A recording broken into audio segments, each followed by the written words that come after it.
Assalamualaikum warahmatullahi wabarakatuh. Perkenalkan, kami dari kelompok 3 ingin mempresentasikan hasil diskusi kelompok kami, yaitu mengenai pengertian emosi, teori emosi, gangguan emosional, macam-macam emosi, ekspresi, dan perasaan. Nah, adapun nama anggota kelompok kami yaitu Feni Alfionita, Anita Sari, Nur Hilmi, Dwisti Yuliana, Darmawati. Baik, langsung saja. Yang pertama ada pengertian emosi. Adapun pengertian emosi menurut para ahli, emosi adalah perasaan intens yang ditunjukkan kepada seseorang atau sesuatu. Emosi juga merupakan reaksi terhadap seseorang atau kejadian. Emosi dapat ditunjukkan ketika merasa senang mengenai sesuatu, marah kepada seseorang, ataupun takut terhadap sesuatu. Menurut William James, emosi cenderung memiliki perasaan yang unik saat menghadapi objek tertentu di lingkungannya. Crow mendefinisikan emosi sebagai keadaan fluktuasi individu yang berfungsi sebagai pengaturan internal atau dalam diri, atau pengaturan lingkungan untuk mencapai keamanan, kemakmuran, atau kesejahteraan pribadi. Nah, adapun menurut Suhairini mendefinisikan emosi sebagai suatu perasaan yang timbul melebihi batas yang kadang tidak dapat dikuasai oleh diri sendiri dan berakibat putusnya hubungan pribadi dengan dunia luar. Nah, adapun menurut Darwis, pengertian emosi adalah gejala psikofisik yang mempengaruhi persepsi, sikap, dan perilaku, serta memanifestasikan dirinya dalam ekspresi tertentu. Emosi adalah sensasi psikologis karena berhubungan langsung dengan jiwa dan tubuh. Ketika emosi bahagia meletus, itu memuaskan secara psikologis, tetapi secara fisik membuat hati atau langkah kaki terasa ringan dan tidak terasa saat berteriak bahagia. Tetapi ini tidak semua orang memiliki atau merasakannya. Terkadang orang senang tapi meneteskan air mata, atau kesedihan yang sama tidak membawa rasa sakit yang sama. Nah, adapun kesimpulannya, emosi dapat mempengaruhi sikap dan perilaku seseorang, memiliki perasaan yang unik dan mengandung reaksi positif dan negatif.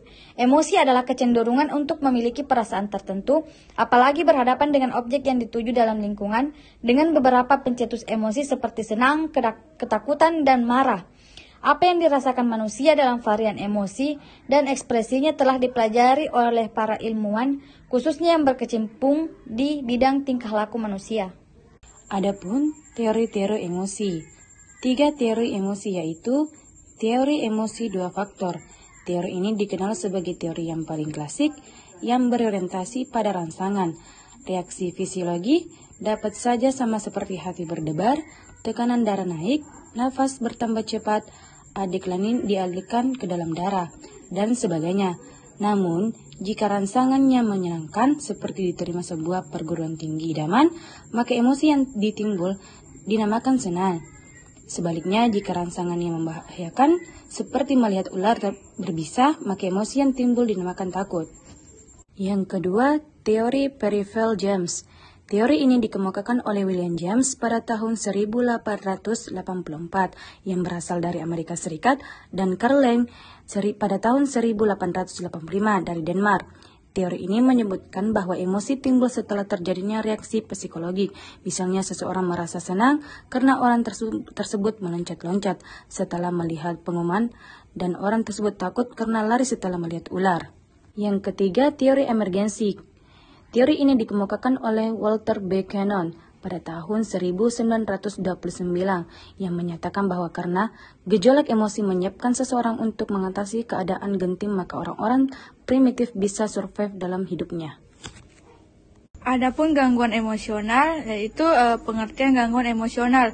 Gangguan emosional atau perilaku emotional behavioral disorder (EBD) mengacu pada suatu kondisi di mana tanggapan perilaku atau emosional seorang individu di sekolah sangat berbeda dari norma-norma yang umumnya diterima sesuai dengan usia, etnis, atau budaya. Jenis-jenis gangguan emosional yaitu 1. Sedih. Rasa sedih adalah emosi alami yang berhubungan dengan kehilangan dan kekecewaan. 2. Marah. Marah adalah emosi dadar manusia. 3. Kecemasan. Kecemasan bisa menyebabkan bengkak tekanan pada perut, termasuk asam lambung. 3. Malu bersalah. Rasa malu dan bersalah seringkali membuat perut terasa berat. Adapun faktor terjadinya gangguan emosional: 1. Faktor kondisi, keadaan fisik. 2. Faktor masalah perkembangan. 3. Faktor lingkungan keluarga. 4. Faktor lingkungan sekolah. 5. Faktor lingkungan masyarakat. Nah, adapun jenis dan macam emosi, yaitu jenis-jenis emosi negatif. Yang pertama, kecewa berlebihan. Kecewa terkadang muncul ketika apa yang diharapkan tidak sesuai dan tidak semestinya. Hal ini membuat kita kecewa dan emosi. Yang kedua, sedih berkepanjangan. Perasaan sedih kerap kali muncul ketika seseorang mengalami sesuatu yang membuat perasaannya terpukul atau membuat perasaannya tersakiti. Sedih memang perasaan yang normal dimiliki oleh setiap manusia. Dan yang terakhir, perasaan yang tidak stabil. Perasaan atau mood yang tidak stabil juga harus kamu hindari agar hidupmu menjadi lebih baik. Mood yang tidak stabil bisa mempengaruhi aktivitasmu sehari-hari, seperti bekerja dan lain sebagainya. Dan adapun jenis-jenis emosi positif, ada gembira atau sukacita. Gembira memiliki arti yang sama dengan bahagia. Dan yang kedua ada rasa syukur. Rasa syukur merupakan emosi positif yang memotivasi seseorang untuk membalas sesuatu dengan berbagai cara. Dan yang terakhir ada rasa bahagia, yaitu mencapai sesuatu yang Anda inginkan tidak selalu mudah. Anda pasti butuh ketekunan, kerja keras, dan waktu. Setelah berjuang keras dan akhirnya berhasil, Anda pasti merasakan kebanggaan pada diri sendiri.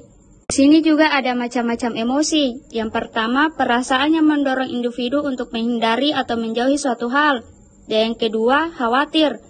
Khawatir atau was-was adalah rasa takut yang tidak mempunyai objek yang jelas, menyebabkan rasa tidak senang, gelisah, tegang, tidak tenang, tidak aman. Yang ketiga, cemburu. Cemburu adalah bentuk khusus dari kekhawatiran akan kehilangan kasih sayang seseorang akibat adanya ketidakpercayaan. Dan yang keempat ada gembira. Gembira adalah ekspresi dari kalangan, yaitu perasaan terbebas dari ketegangan. Biasanya disebabkan dari hal-hal yang bersifat tiba-tiba. Dan yang terakhir yaitu marah, perasaan yang muncul akibat adanya hal-hal yang mengganggu aktivitas untuk mencapai tujuannya. Adapun ekspresi dan perasaan. Ekspresi adalah istilah yang menunjukkan pada sesuatu yang memperlihat perasaan seseorang. Mengekspresikan perasaan bisa dilakukan dengan berbagai cara. Yang paling sederhana tentunya adalah dengan menunjukkan memijik wajah. Perasaan adalah istilah yang awalnya berasal dari bahasa Inggris "teti", dan istilah ini seseorang anak merasakan keadaan yang cukup untuk mendorong melakukan tindakan sosialnya hingga berpengaruh besar pada seseorang kepribadian yang dimiliki. Adapun kaitan ekspresi perasaan dengan kebidanan, seorang bidang harus mengeluarkan rasa emosi yang positif. Misalnya apabila ada keluarga pasien yang sedang marah kepada kita harus memberikan ekspresi wajah yang penuh dengan senyum, dan perasaan kita harus kuat dan sabar memberikan nasihat yang baik dan keluarga pasien agar tidak cemas dan pasien. Terima kasih, itulah tadi hasil paparan materi kami. Jika ada kesalahan mohon dimaafkan. Wabillahi taufiq wal hidayah. Wassalamualaikum warahmatullahi wabarakatuh.